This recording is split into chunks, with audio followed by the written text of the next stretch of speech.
Halo teman-teman, selamat datang di channel edukasi kita. Hari ini kita akan belajar tentang buku fiksi dan non-fiksi dalam pelajaran bahasa Indonesia. Kalian pasti sering membaca buku, bukan? Nah, kali ini kita akan mengenal dua jenis buku yang sering kita temui, yaitu buku fiksi dan buku non-fiksi. Yuk kita mulai. Nah, ini adalah pengertian buku fiksi. Ayo kita bahas dulu tentang buku fiksi. Buku fiksi adalah buku yang isinya merupakan cerita rekaan atau hayalan pengarang. Artinya, cerita dalam buku ini tidak benar-benar terjadi, tapi dibuat untuk menghibur dan membuat kita imajinasi.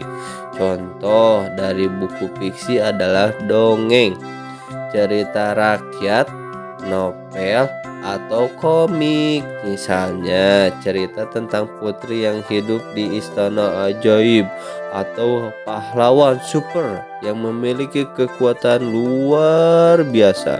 Itu semua adalah cerita fiksi. Selanjutnya kita akan mengenal buku non-fiksi. Buku non-fiksi adalah buku yang isinya didasarkan pada fakta atau kenyataan.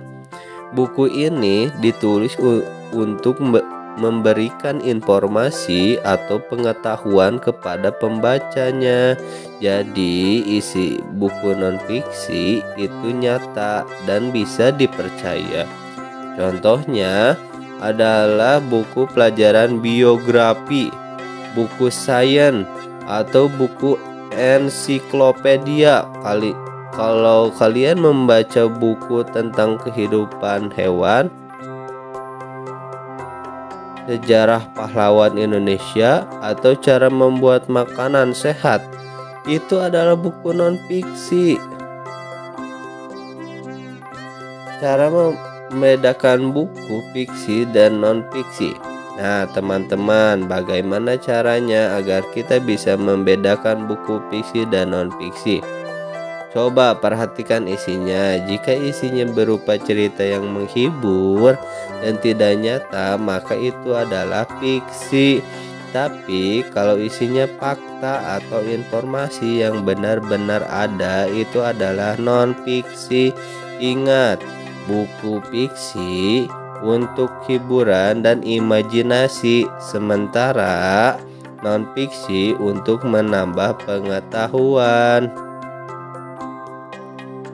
Manfaat membaca buku fiksi dan non-fiksi. Terus, apa yang manfaatnya membaca buku fiksi dan non-fiksi? Membaca buku fiksi dapat membantu kita mengembangkan imajinasi, mengasah kreativitas, dan membuat kita lebih peka terhadap perasaan.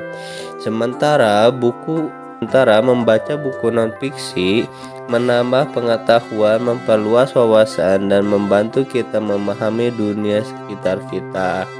Jadi teman-teman sudah paham ya perbedaan antara buku fiksi dan non-fiksi. Semoga kalian semakin semangat membaca baik buku fiksi maupun non-fiksi ya. Sampai jumpa di video pembelajaran berikutnya. Jangan lupa untuk like, subscribe, dan tekan loncengnya supaya kalian tidak ketinggalan video edukasi lainnya.